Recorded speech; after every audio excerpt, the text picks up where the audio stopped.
Happy birthday, Libra. Welcome to my channel. My name is Teri Hunter. I'm an intuitive astrologer, and I'm here today with your October 2024 monthly horoscope. These horoscopes are based on whole sign Western astrology.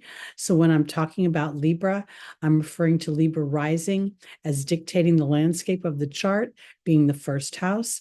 This is also applicable to Libra sun and Libra moon. And if you have 3 or more planets in the sign of Libra, this video is for you as well. Personal planets, by the way, 3 or more personal planets. When I refer to a day and a time, I'm referring to it in the Pacific time zone, so please adjust for your location. The month starts off with an eclipse on the 2nd.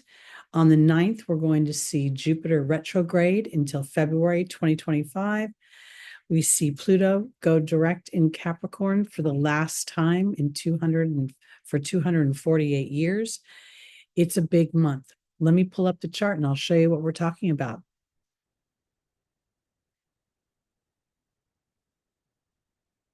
All right. So here we see that the sun and the moon, the sun and Mercury are at 9 degrees of Libra.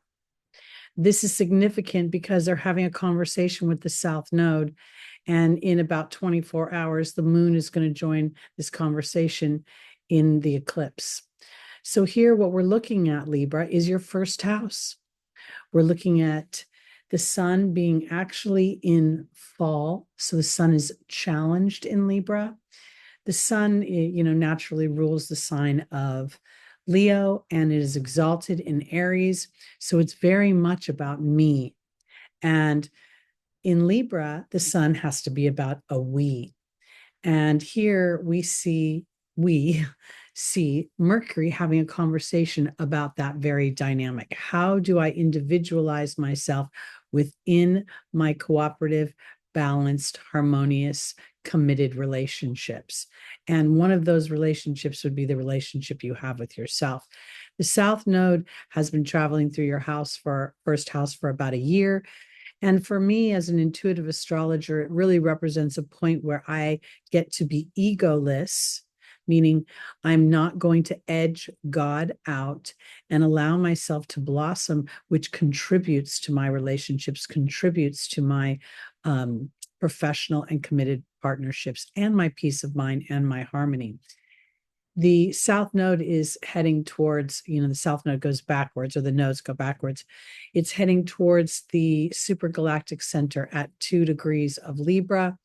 And if you have your rising anywhere within 5 to 10 degrees, or any personal planets within that degree, it's very much a focus of seeing yourself as source energy, nurturing the relationship with self so that you bring that into, again, the relationships you have with others. Now we see that there is a tense aspect to Mars. Mars is in Cancer, and Cancer is your 10th house of career. So there could be some tensions between how you have been cooperative, or maybe even, Libra is kind of interesting because Libra can be very, very, Libra's very intelligent. Libra is also very fair and balanced. And sometimes that balance isn't always reciprocated. So you could find yourself, feeling a little bit tense about some of the things going on in your 10th house. 10th house rules career, ambition, drive, your public reputation, and social status. So that's a little bit challenging, and it's going to be involved in the eclipse on the next day. So I think that's important to pay attention to, because if for some reason the men in your life, or the aggressor, the more dominant energies, are asserting themselves, this tense moment may be an opportunity for you to be egoless to their feelings while being diplomatic, while you express yourself. Super important. Let's go to the 2nd, where the eclipse happens at 11:49 a.m. And I think this is quite significant because we see that the sun and the moon have come together at 10 degrees. Mercury is at 11 degrees. Mm-hmm. This very much is speaking to me ones. I see all the ones. Venus, while she's not in a conversation with the actual eclipse, she is at 11 degrees of Scorpio. So this is very powerful for being aware of how I think and planting the seeds in the faith, in the darkness of night, that you'll restructure many of the things that you Libra, for you, when I say restructure, I mean your sense of self and asserting yourself in whatever area is most important to you. Right now, it would appear that your 10th house is important because we're seeing this challenging dynamic with Mars. And Mars is in fall, Venus is in detriment, Jupiter is in detriment, the sun is in detriment. So a lot of the planets are in challenging dynamics where they are not in their most comfortable vibration, and they're having to sort of adjust themselves to the situations. So here at this new moon solar eclipse, you have an opportunity to plant the seeds for potentially new thoughts, even new workmates, even new team members. You could find yourself also interacting in a challenging way, potentially with siblings. It may even be a male sibling, or again, someone with a dominant energy. Eclipses have a 6-month reach where something is starting to be teed up so that it gives you an opportunity to make a fated choice. And when we look at the idea that the South Node is here in this conversation, this is really very important about you expressing yourself and even planting the seeds for new thoughts. Because here we see that the North Node is in your 7th house of partnerships, the house that you normally rule. And I think this is really where you're stretching to find your individuality within your committed relationships, but also to be acknowledged for them, to have people, give you that pat on the back. I think that's really important. So if indeed you are, needing more validation or wanting to feel more, I don't think there's anything wrong with wanting credit for good ideas, wanting credit for participation, wanting credit for what you bring to the table. The other thing that we see happening during this eclipse is Venus is having a conversation with Mars and with Saturn. And Saturn is having a conversation with Mars and Venus. So we literally have a grand trine here. And this is very important because Scorpio, Libra, is your 2nd house of self-worth, your skills, and other people's money, which gives you the potential to use your skills and open up and have other people pay you for that. But part of this is being brave in asserting yourself a little bit first emotionally, and then as inspired physically. We see Saturn in Pisces here. Pisces is your 6th house of work.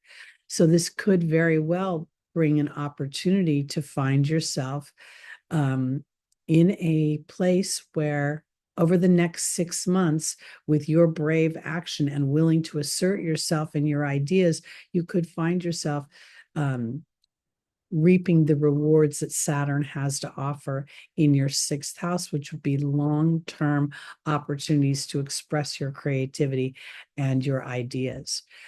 I think this is really powerful, because we see that whenever there are aspects in the stars, it's almost like a concerto where the stars are playing loudly in one area, but there are subtleties in other areas.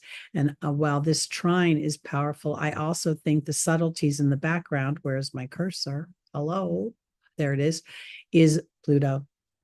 Pluto is stationing at 29 degrees, 38 minutes of Capricorn. Capricorn is your 4th house of home, giving you an opportunity to really dig deep into how your family and home life imprinted your sense of self-worth.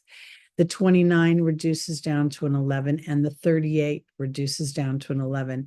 So my mind sees this eclipse riddled with opportunities to be aware of my thoughts, understanding that my thoughts are things that are actually creating the components for the universe to bring me experiences for me to make choices. We also see that Pluto is making a long-term aspect to Uranus. Uranus is in your 8th house.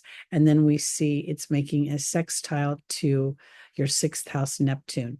These outer planets are going to have this configuration for years to come as they move into their new signs. These trines and sextiles are going to continue. So this is part of that concerto that's playing in the background, bringing up old things for rebirth, finding a more spiritual dynamic and the wisdom within them rather than escaping. We also see right now that Neptune's at 28 degrees, reducing down to a 1. And then we see that Uranus offers us genius ideas and the potential for liberation as I'm willing to lovingly assert myself in the direction I want to go. It's just the second day of the month. It's so it's going to be such a powerful month. Let's go to the 9th, where we'll see Jupiter move into its retrograde. Now, this is significant, I think, because Jupiter is going to revisit some things that pertain to your everyday life. Now, we know that Gemini rules thoughts and communications, but it also rules our roadways, our teammates, our siblings. And we see that the ruler of Gemini is over here, still in your 1st house. So I bring this up because Gemini is your 9th house of beliefs, the house that Jupiter naturally rules. So here, I think there's going to be a revision of beliefs about many things. And one of the things that is also within the 9th house is business, marketing, branding,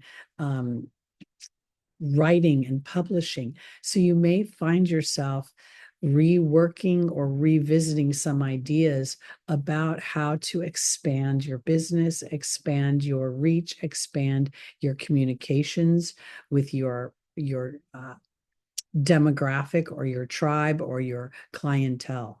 This is something that's going to go on. It's going to be retrograde in this house from the 9th of October until February 4th, 2025. So this could, again, as we see some of the other planets come into alignment with Jupiter, we'll see an expansion of whatever that particular planet has to offer. So the first thing we'll see is the moon coming up in about a couple of days and meeting with Jupiter. And I say this because I think it's important to acknowledge what the planets have as they come into conjunction. So this would make, as the moon moves up towards Jupiter, you'll see your emotional body starting to be more and more aware of the transformations that you want to make and the potentials that are offered within that transformation, expanding something, broadening something, coming into a new philosophy or mission statement about something to do with your work environment. That's the way I want to put it. Now we see that on the 11th, Pluto will go, I'm going to go actually to the 12th, where we see Pluto has gone direct.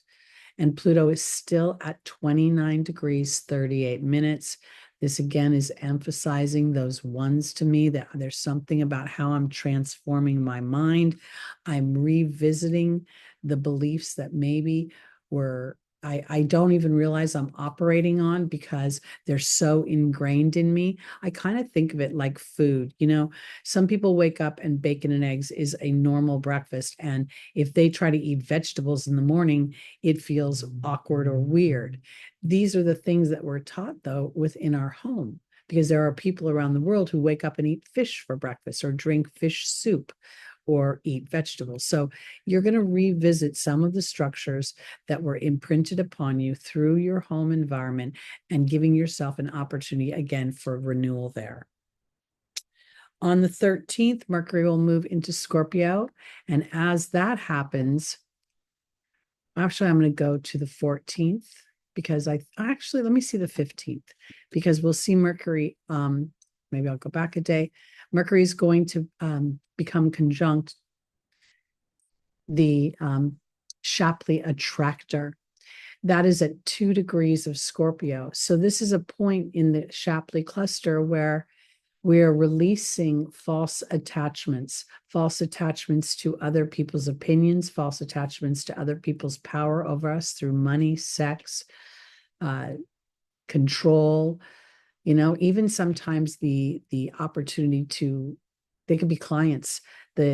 The second house for you, Scorpio, is very much a money house. It's a finance house. It's a big house of money.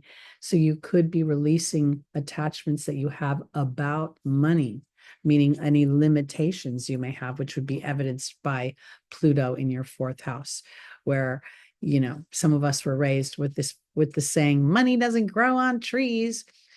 And I would say, well, actually, it's paper. So my dad would love that one. Okay.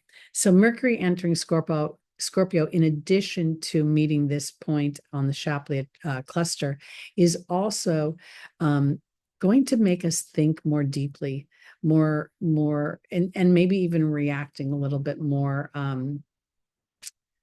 intensely.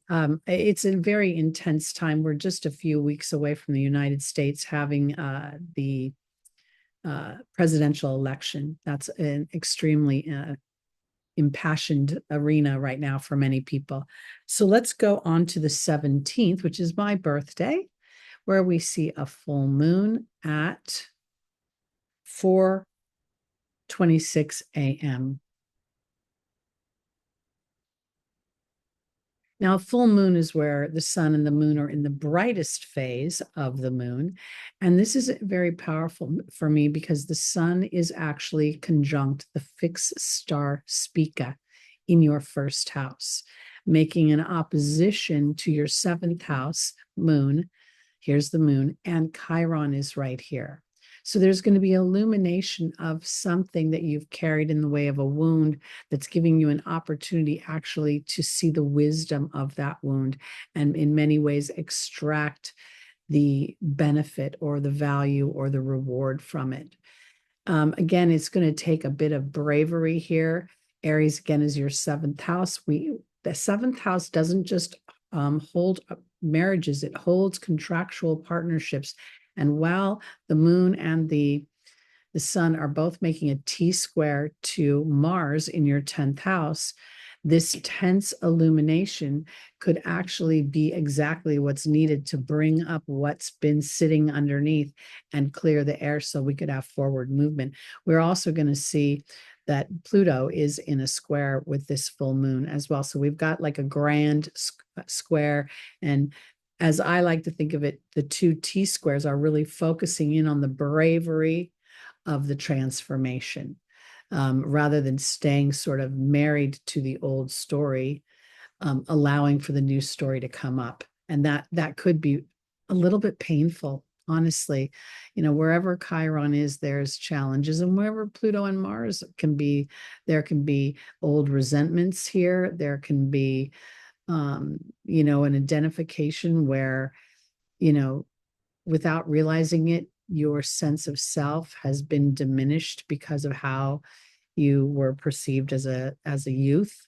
And now, that's no longer the story of your life. You've grown past that, and it might be time to anchor in there. Again, I want to say that the sun being on the fixed star Spica is the voice of angels. So if you take time on this day to meditate, to allow spirit to illuminate anything that might be tethering you to an old story that doesn't serve your future. I also love the way the sun is making a nice aspect to Jupiter. So this is accentuating my ability or my opportunity to move into a new set of philosophies or consider them. And also, those considerations can be about business and about how you make your own money. Okay, let's go now. Did you just see me lick my finger? Sorry. Oh, we're also going to see Venus later in the day. Let's go to 10 p.m. I think it's kind of late in the day. She moves into into Sagittarius. Now, she is so much more comfortable being in Sagittarius. Sagittarius is so diverse and so, in many ways, accepting because it's curious and it's learning about many things. So here she's she's going to start feeling her mojo a little bit. I also want to point out that as the month progresses, Venus will hit the great attractor within the Shapley cluster, which is going to accentuate an opportunity to receive. Venus is receptive. Venus rules the feminine. The feminine is the receptive energy. So as you speak to spirit and source energy with your intentions, and you ask them to bring those things to you, invite them in rather than sit in want or in need or lack, spirit will start to bring the people, the experiences, and the dynamics into play that will help anchor that energy in. We also see that Venus is in a trine aspect to the North Node in your 7th house, giving you an opportunity to sort of really think about that individuality. Venus is actually moving into your 3rd house of thought, of communications, of your siblings, of your everyday activities, of your the teammates, the workmates, the neighborhoods, the parents at the schools, the groups of people that you interact with on a daily basis. So this is giving an opportunity to start to have more harmony within this is what I want to say, through the eclipse, the planting of seeds, through the awareness of the full moon, you can start to see the benefit of your creativity and of your individuality working for you. Pisces is your 6th house of work again. So somewhere there's expansion for you within your career. I think that's a focus this month. We will see next, we will see the sun come into Scorpio on the 22nd. Now the sun will have its turn on the Shapley attractor, becoming again aware of any false attachments. That's as these 3 planets each have had their square with Pluto in your 4th house.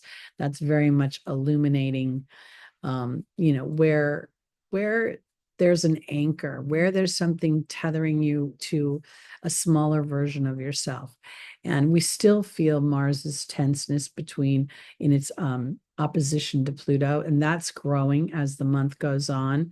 That'll take us into November. So be mindful of that as you're out and about, because it's happening to all of us. So those that are not aware will be a little bit more susceptible to the challenging energies and reactive. Now we also see that Venus is, let me move over a little bit to the 25th. Venus is going to start a square with Saturn. And this is interesting to me because I'm actually going to go a little further, because the great attractor is at 14 degrees of Sagittarius in your 3rd house. Saturn is up here in Pisces in your 6th house, and this is giving you an opportunity to attract the things that you need. And Saturn in this square is sort of demanding that you put yourself in a place of structure, to sit down every day and set your intentions, to be aware of your fears, and at the same time be brave enough to walk through those fears.